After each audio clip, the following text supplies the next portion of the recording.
Back to my channel. So நம்மளுக்குனா மத்திய கூட்டுறவு வங்கி மற்றும் தலைமை மாநில கூட்டுறவு வங்கி. ஸோ இந்த எக்ஸாமினேஷனுக்கான அனௌன்ஸ்மெண்ட் அப்படின்றது வந்து நமக்கு அறிவிச்சிருக்காங்க. அக்டோபர் மாதம் 5ஆம் தேதியும் அக்டோபர் மாதம் 11ஆம் தேதியும் எக்ஸாமினேஷன் அப்படின்றது நடக்க போகுது. ஸோ இந்த எக்ஸாமினேஷனில் ப்ரிப்பேர் பண்ணிகிட்ருப்பீங்க. நம்ம வந்து தொடர்ந்து கோஆப்ரேட்டிவ் சப்ஜெக்ட் வந்து பார்த்துட்ருக்கோம். ஸோ டிபார்ட்மெண்டல் கொஷின் பேப்பராக இருக்கட்டும், அதுமாதிரி ப்ரீவியஸ் இயர் எக்ஸாமினேஷன் 2023 நடந்த கொஷின் செட்டாக இருக்கட்டும், எல்லாமே வந்து டிஸ்கஸ் பண்ணியிருக்கோம். அந்த வகையில் ஜென்ரல் ஸ்டடீஸும் வந்து கொஞ்சம் ஃபோக்கஸ் பண்ணி கிளாஸஸ் கொடுங்க சார் அந்த மாதிரி கேட்டிருந்தீங்க.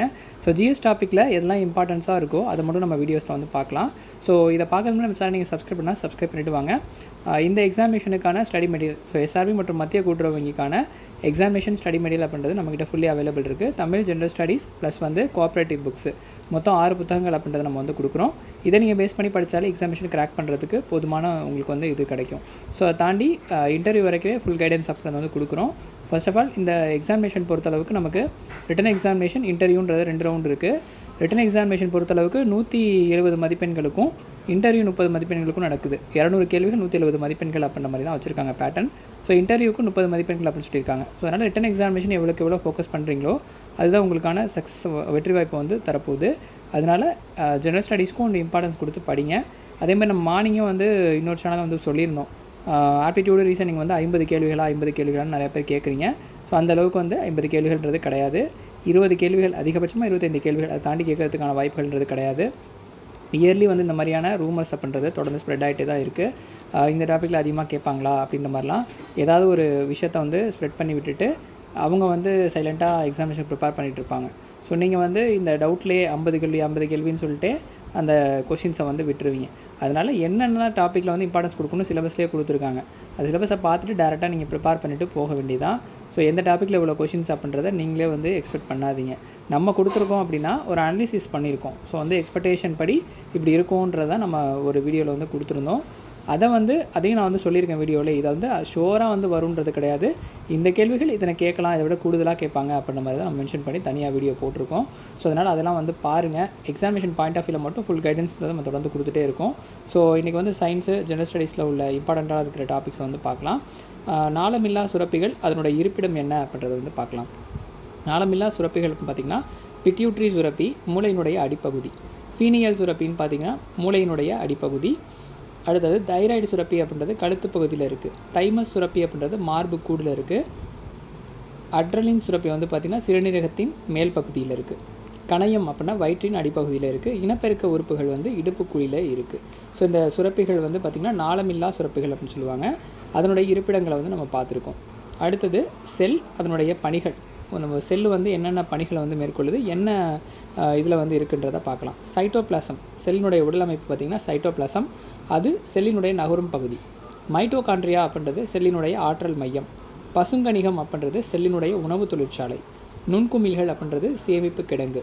உட்கரு அப்படின்றது நியூக்ளியஸ், செல்லினுடைய கட்டுப்பாட்டு மையம். உட்கருன்றது நியூக்ளியஸ்ன்னு சொல்லுவாங்க. அது வந்து செல்லினுடைய கட்டுப்பாட்டு மையமாக செயல்படுது. அடுத்தது ஒரு ஜெனரல் ஸ்டடீஸ் எக்கனாமிக்ஸ் ரிலேட்டடாக இருக்கிறத வந்து பார்க்கலாம். பண மதிப்பிழப்பு செஞ்சாங்க. ஸோ டிமானிட்டைசேஷன் பண்ணாங்க. 2016ஆம் ஆண்டு நவம்பர் மாதம் 8ஆம் தேதி இந்தியாவில் இந்திய அரசாங்கம் கருப்பு பணத்திற்கு எதிராக அனைத்து 500 மற்றும் 1000 ரூபாய் நோட்டுகளை பண மதிப்பிழப்பு செய்வதாக அறிவித்தது. ஸோ இந்த அப்டேட் வந்து ஒரு இம்பார்ட்டன்டான அப்டேட்டு. ஸோ டிமானிட்டைசேஷன் பண்ணாங்கல்ல, ஸோ அந்த வருடம் எப்போ அப்படின்னா 2016 நவம்பர் 8ஆம் தேதி. ஸோ இந்த இந்த கேள்வி சம்மந்தமாக நமக்கு நடந்து முடிந்த டிஆர்பி எக்ஸாமினேஷனை டிமானிட்டைசேஷன் பற்றியும் ஜிஎஸ்டி பற்றிலாம் வந்து கேள்விகள் அப்படின்றது வந்து கேட்டிருந்தாங்க. ஸோ அதனால் இது இம்பார்ட்டன்ட் ஒன்றா இருக்குது, நோட் பண்ணி படிச்சுக்கோங்க. அடுத்தது நமது உடலில் காணப்படும் எலும்புகளில் மிக சிறிய எலும்பு வந்து பார்த்திங்கன்னா அங்கவடி அப்படின்னு சொல்லுவாங்க. ஸ்டாப்ஸ் எலும்பு தான் வந்து நம்ம உடலில் இருக்கிற சிறிய எலும்பு. ஸோ அது வந்து 2.8 மில்லிமீட்டர் அளவுக்கு மட்டுமே நீளமுடையது. நமது உடலில் நீளமான எலும்புன்ற பார்த்திங்கன்னா தொடை எலும்பு. ஸோ இந்த நீளமான எலும்பு வந்து தொடை எலும்பு. மிகச்சிறிய எலும்பு வந்து பார்த்திங்கன்னா அங்கவடி அப்படிம்பாங்க. இது வந்து காதில் இருக்குது. ஸோ எங்கே இருக்குன்னா காதில் உள்ள எலும்பு அங்கவடி எலும்பு. 2.8 மில்லிமீட்டர் தான் இதனுடைய எலும்பினுடைய நீளம் இருக்குது. தொடை எலும்பு தான் நீளமான எலும்பு. உடம்புல மிகவும் நீளமான எலும்பு வந்து பார்த்திங்கன்னா தொடை எலும்பு. மிகவும் சிறிய நீளமுள்ள எலும்பு வந்து பார்த்திங்கன்னா அங்கவடி எலும்பு. அது காது பகுதியில் இருக்குது. அடுத்தது குழந்தைகள் பிறக்கும் பொழுது 300க்கும் அதிகமான எலும்புகளுடன் பிறக்கின்றன. அவர்கள் வளரும்போது சில எலும்புகள் இணைந்து ஒன்றாக மாறிவிடுகின்றன. ஆகையால் முதிர்ச்சியடைந்த மனிதன் எலும்புக்கூட்டில் 206 எலும்புகள் உள்ளன. எத்தனை எலும்புகள்னால் 206 எலும்புகள். குழந்தையாக இருக்கும்போது 300க்கும் அதிகமான எலும்புகள் வந்து இருக்குது. வளர்ச்சிதை அவங்க வளரும்போது அதனோட எலும்புகள்ன்றது ஜாயிண்ட் போனாக வந்து வந்துடுது. அதனால் ஃபைனலைஸ்டாக வந்து 206 எலும்புகள் இருக்குது அப்படின்றத வந்து சொல்லியிருக்காங்க. இரும்பின் தாதுக்கள் வந்து 3 வகைப்படும். என்னென்னா ஹெமடைட்டு, மேக்னடைட்டு, அப்புறம் வந்து சிட்ரைட். ஸோ ஹெமடைட்டுங்கிறது 69%, மேக்னடைட்டுன்றது 72.4%, சிட்ரைட் அப்படின்றது 48.2%. மேக்னடைட்டுங்கிறது இரும்பினுடைய ஒரு ஆக்சைடு தாது.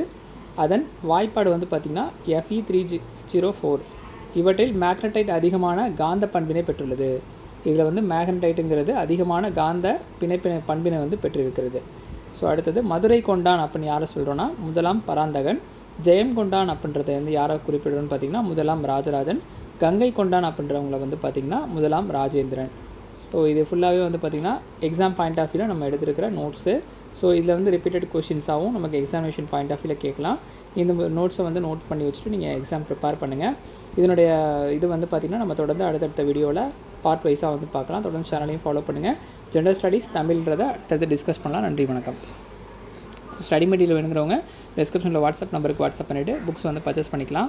ஸோ வேறு எதுவும் இன்ஃபர்மேஷன் வேணால் கமெண்ட் செக்ஷனில் கமெண்ட் பண்ணுங்கள். நன்றி, வணக்கம்.